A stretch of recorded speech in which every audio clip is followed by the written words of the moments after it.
I stumbled upon a glitch in the universe, a system, and it handed me a girl the size of my palm. She can't go home right now. The interface chimed. I hope you can learn to like her. Later, when my affection score for her hit the target, the system was shocked. She hasn't done anything to earn it, it said. Well, yeah, love is simple like that. Besides, she's adorable. How could I not love her? It started when I went to the old cathedral to clear my head. A voice claiming to be an interface pinged in my brain and dropped a tiny woman into my hand. It told me she was the protagonist of a sweet romance novel, but because the male lead had a change of heart, she was stranded.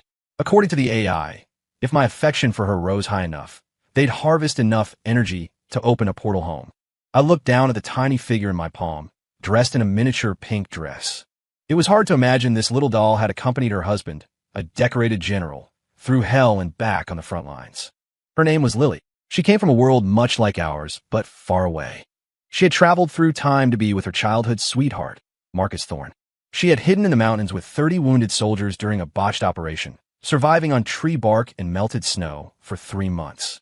She fell through ice into a frozen lake, destroying her health, and after miraculously giving birth to a son, she was told she could never conceive again. But Marcus had been deeply in love then. He didn't care. He treated her like gold, so she gave up her chance to go home. But when Marcus returned from the war a hero, celebrated by the political elite in D.C., the happy ending didn't happen.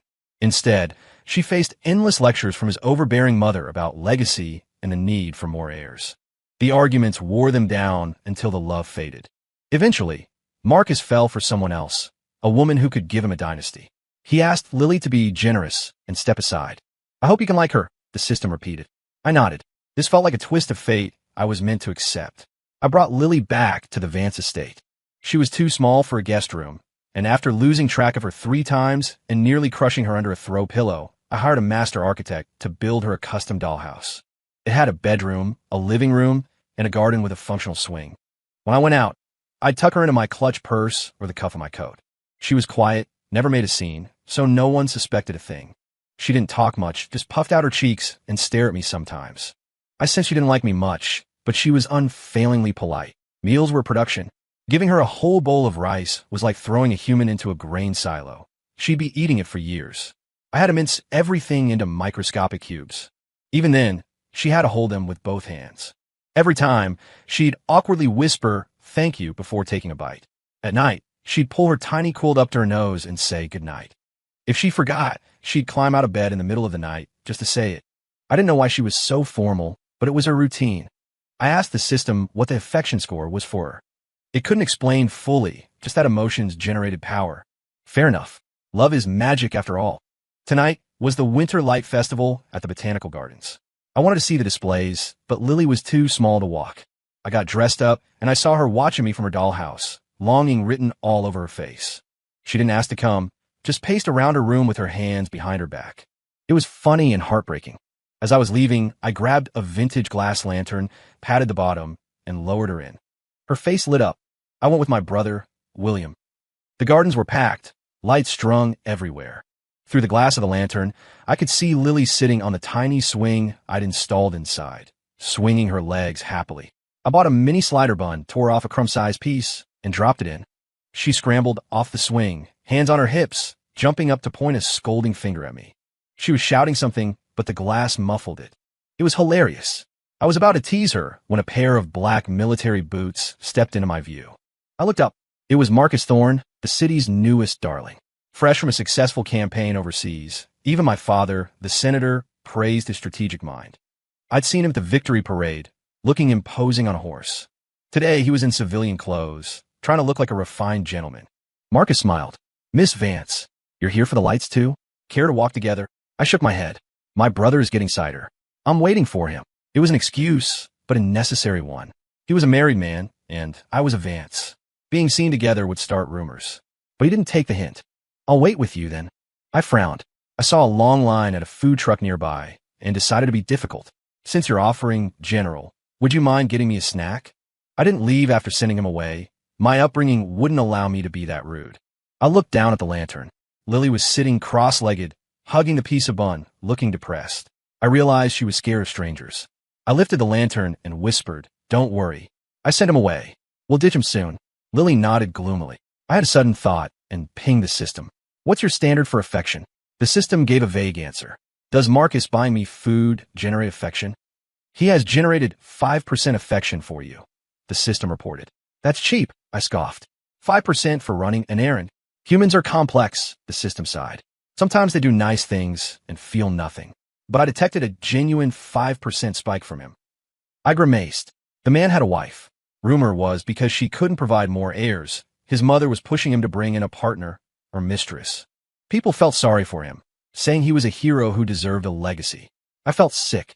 5% affection for a stranger he just met? He was loose. Marcus returned with a grease-stained paper bag. Barbecue ribs, he said. My wife used to love these. When we were deployed, supplies were tight, but pork was available. She'd make them for me, said the collagen was good for recovery. Does she still like them? I asked. I figured with his new wealth, they ate caviar now. She still likes them, Marcus said softly, but she won't eat them anymore. She thinks they're low class, afraid people will laugh. I nodded. High society had stupid rules.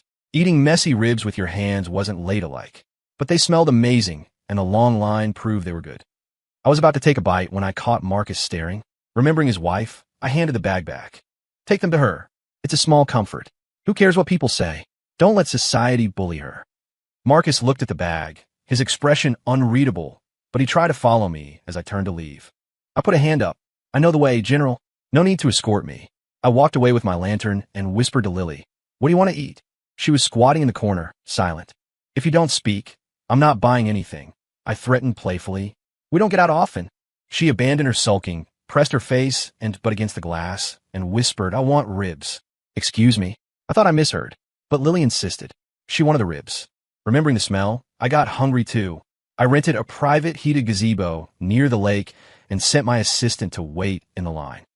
Inside the gazebo, with guards posted outside, I let Lily out.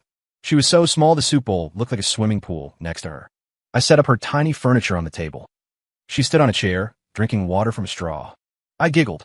She was too cute. My assistant returned with the ribs. To Lily, one rib was the size of a mountain. I used a silver knife to carve the meat into tiny, bite-sized cubes for her. I used to have maids do this for me. Now, to keep Lily's secret, I was waiting on her hand and foot. You're really living the life, I told her. The senator's daughter is your personal chef. Lily held a cube of meat with both hands, opened her mouth as wide as it would go, and swallowed it whole, chewing for a solid minute. She swallowed with difficulty and grumbled, do you regret it? Oh, absolutely, I teased, pinching her collar with 2 fingers and dangling her in the air. She kicked her legs in frustration, swinging helplessly. She gave me a distinct look of disdain. I laughed and set her back on her chair. She ate 2 more pieces before looking up. Do you think I'm being petty? Why? Because he bought you ribs, so I demanded ribs. It makes me seem deliberate. I roll my eyes. Please. I saw the line and wanted them too. It's just food. Don't make it psychological. If you acted this insecure in front of VIPs, I'd lecture you. For now, your punishment is to eat 2 more bites. I shoved a piece of meat toward her face. Lily flinched, lost her footing, and toppled backward, splash, right into the soup bowl. She scrambled up, gasping. The bowl was small, but the broth came up to her chest. She was soaked, a piece of scallion draped over her head like a hat. She looked like a drowned rat. She grabbed the scallion and hurled it at me. It didn't even clear the rim of the bowl. Ellie Vance, she shrieked. I clasped my hands together. Saw the totally an accident. I couldn't wash her properly there, so I poured warm water into a teacup and let her rinse off. I wrapped her in my silk handkerchief like a burrito. By the time we were done, Lily was nodding off. I put her back in a lantern and we went home. Back in her gold-plated bed with the phoenix embroidery, Lily rolled over, rubbed her eyes, and whispered, Ellie, why are you so good to me? I patted her back with 1 finger. If I'm so good, try hating me less. It's not like I'm going to marry your husband. I'd figured out who the male lead was. Seeing Marcus today confirmed the connection. But marry him? I was a Vance. My father ran the Senate. Marrying a cheating, new money general? I'd have to be insane. She stiffened. You know, I nodded. She buried her face in the quilt. I stopped hating you a long time ago. Watching her sleep, I asked the system, why make her so small? If she were normal size, we could hang out properly. Maybe the affection would grow faster. Human emotions are fickle, the interface replied. But data shows humans have a biological weakness for small, cute things. I needed you to like her quickly. I was silent. The system claimed to be an unfeeling AI, but I suspected it had developed a glitch called empathy. Life went on. I read, did needlepoint, learned estate management. Lily's life was more boring. She couldn't leave her dollhouse. One day, she was folding the corner of my book page. "You're here, so your house must be empty," I said. "Isn't your husband worried?" She had a 7-year-old son, too. Lily shook her head. "He won't look for me." "Why?" "He's probably waiting for me to learn my lesson." I learned the truth then.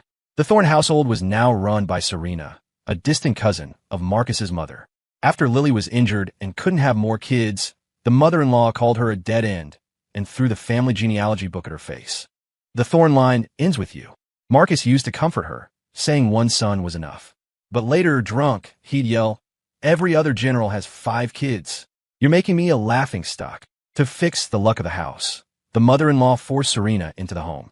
When Lily refused to call Serena's sister, the old woman beat her with a cane. Marcus stood outside the window with Serena, listening to the screams, laughing. Mother is teaching her rules. It's for her own good. Even her son, Hunter, turned on her. "Mom, you're unreasonable. Auntie Serena is nice." Lily was sobbing now. "He used to break a biscuit in half and give me the meat, eating the crumbs himself. He promised me the best life in the capital.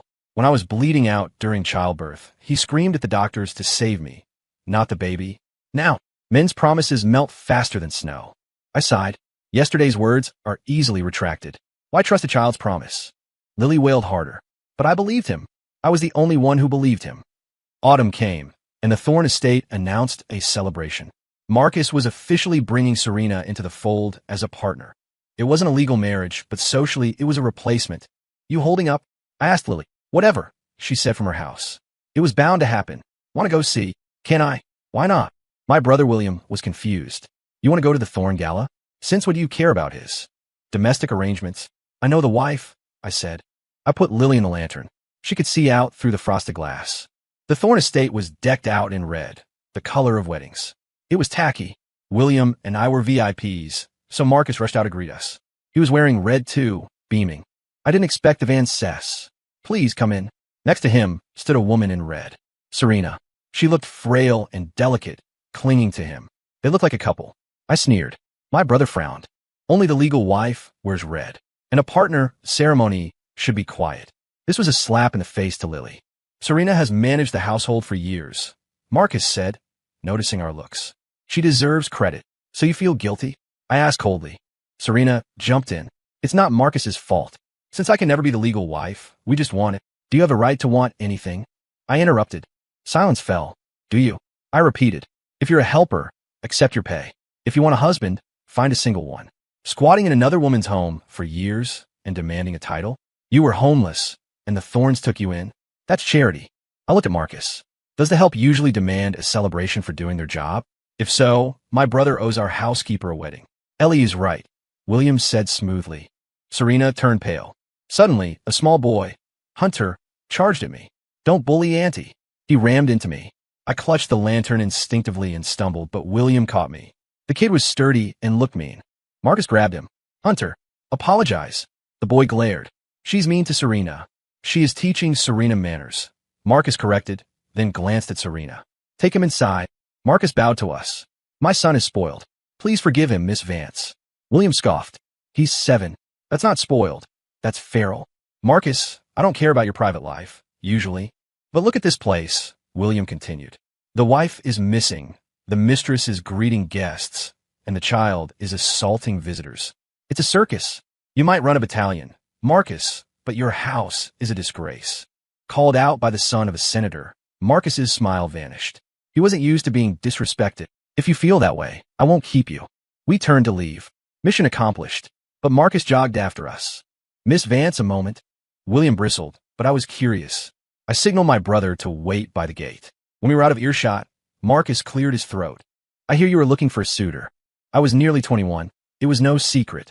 "I hear your father wants a man of simple background, but high potential." "What about me?" He tilted his head, flashing a practiced smile. I stared at him. "General, did you hit your head? Today is your commitment ceremony to your mistress, and you have a wife." Serena needed a title for her years of service. He dismissed. "As for my wife, she is of low birth.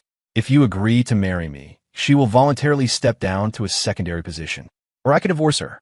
I was stunned by the audacity. He had a wife, a kid, a live-in mistress, and now he was proposing to me? The Vance family looks powerful, he whispered conspiratorially, but the president is wary of your father. You shouldn't marry into old money. I have no messy relatives, just my mother. My backyard is clean. You be in charge. And if you don't want to ruin your figure with pregnancy, I already have an heir. He looked proud of his logic. I rolled my eyes, so hard Lily probably felt the vibration in the lantern. She was covering her ears inside. Check his affection. I pinged the system. 1%. 1%. And he was claiming love at first sight. Stop, I said. He looked confused. Do you want a fairy tale? Miss Vance, all powerful men have arrangements. So you think you're a catch? I laughed. Let me clarify. If you're banking on my looks, you're 10 years too old for me. If you're banking on my status, you're not high enough on the ladder to reach me. As for your heart, it's trash. You abandoned your wife who bled for you. You strung along Serena until she was past her prime. And now you want me to raise your feral son? Pass. I turned on my heel. Miss Vance, he called out. That lantern. It's very unique. I ignored him. He was repulsive. Gross wasn't strong enough. Cringe, as Lily would say. I was walking fast, distracted when my assistant screamed, Miss Ellie, watch out. I sidestepped just as a blur rushed past. Crash. Hunter lay on the ground, clutching his head, screaming. The bad woman pushed me. Liar. He tried to shove me from behind. Serena came running, shrieking. Miss Vance, why take it out on a child? Marcus strode over, dark-faced. I tolerate your insults, Ellie, but hurting my son crosses a line. William ran over. What happened?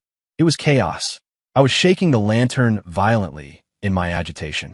Lily was probably holding onto the swing for dear life. I pointed at the demented family. William, they're attacking me. Get them. My bodyguards didn't hesitate. They swarmed Marcus and his staff. It was a brawl. We left while they were distracted. Back in my room, I tossed the lantern on the bed. Stop shaking. I am gonna puke. Lily yelled. I opened the latch and dumped her out like a tumbling die. She sprawled on the duvet, dizzy. You mad? She asked cautiously. I huffed. You should be mad. I just roasted your husband, and your son cracked his head trying to assault me. She crawled over and massaged my leg with her tiny fists. I'm not mad. I'm happy. I raised an eyebrow. Since we came back to the city, they've treated me like dirt, she said. Marcus is ashamed of me. Hunter thinks I'm boring compared to Serena. Everything is my fault. I am tired, Eddie. System. I snapped mentally. Your data is broken. This guy is trash. He can't possibly have affection for her. Don't question my tech. The system shot back. Even trash has feelings. Then why did you come to me? If he loves her, send him home. The system broke down. I don't know. His affection gets stuck at 50%. Once it hits 70%, but then this idiot host of mine decided to stay.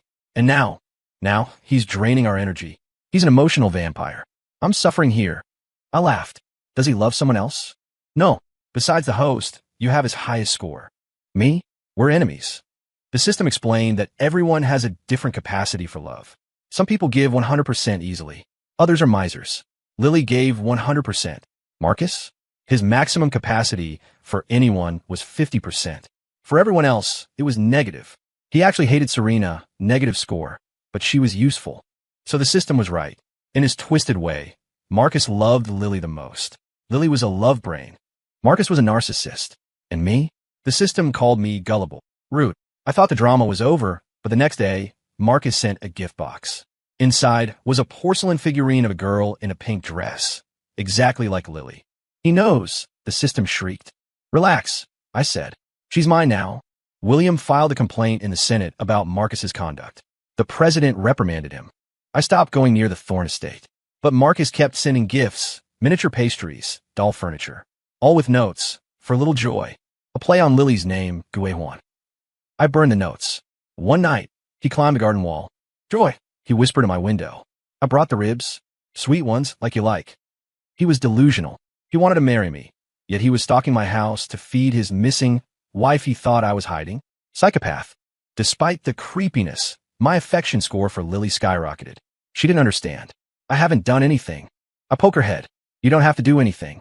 You exist. That's enough. Lily blushed. What does 90% affection mean? I asked the system. Ideally, you die for her. The system said eagerly. Would you? Hell no. I said. Humans are liars. The system muttered. I was getting frustrated. Lily should have had enough energy to leave. But she was still here, gaining weight on my snacks. Lily, why aren't you going home? She looked up from a cookie. Is it bad here? You came here to go home, I reminded her. She went silent. I remembered her describing her world. Women worked, traveled in metal birds, didn't need husbands to survive. She wanted to stay. For me. You shouldn't stay for anyone, I said gently. She looked at me, eyes tearing up. Not even for you. No, eagles don't belong in fish tanks, even nice ones. Wait, she whispered. Just a little longer. For the next month, Lily locked herself in the spare room of the dollhouse with needle and thread. Finally, she called me over. Look, on a tiny rack was a red bridal veil, intricate and shimmering. You made this. I might not see you get married, she said, hugging the fabric. Do you like it? I draped it over my head. It was practically microscopic, but the sentiment was huge. I love it. I'm too old to be a bridesmaid, she joked, so I'll be the designer. Lily, I said, go home. A blue vortex swirled open next to her. She bit her lip. Ellie, you idiot. I really have to go now. The system popped out, a glowing blue orb. Her husband told her to go home 1,000 times, but he never meant it. You did. Do you want to stay? I asked the system. No, I have to go too. It paused. I thought Lily was stupid for staying, but I get it now. Humans are small, but your feelings are huge. And then they were gone. Life moved on. I married a man my mother picked, a quiet architect with a clean background. On my wedding day, a letter appeared on my vanity. It was from Lily. She was back in her world. She had divorced the version of Marcus there and started a bakery. She was learning to love herself. She wrote about what happened after she left my world. The news broke that the general's wife had died of illness. Marcus lost his mind. He kicked down the doors of the Vance estate, storming into my room, overturning the empty dollhouse. Where is she? He screamed. Where did you hide her? Isn't she dead? I asked coldly. No, he covered his ears. She loves me. She wouldn't leave me. You win, Joy. Come back. No more concubines. No more heirs. I promise. He wept, clutching the jade pendant Serena had given him. Later, I heard he died in a border skirmish, distracted and reckless. He died holding a safety charm Lily had made him years ago. He never realized that Serena had swapped it for a fake 3 years prior. His love was as fake as the charm. After Marcus died, Serena played the grieving widow. I will remain chaste for the general, she wailed, securing control of the estate. But that winter, she cut costs on charcoal. Hunter froze to death in his sleep. The mother-in-law attacked Serena in a rage. During the fight, a cold brazier tipped over. Serena cowered in the corner, watching the old woman burn, calculating her inheritance. But the burning roof collapsed, crushing Serena's legs.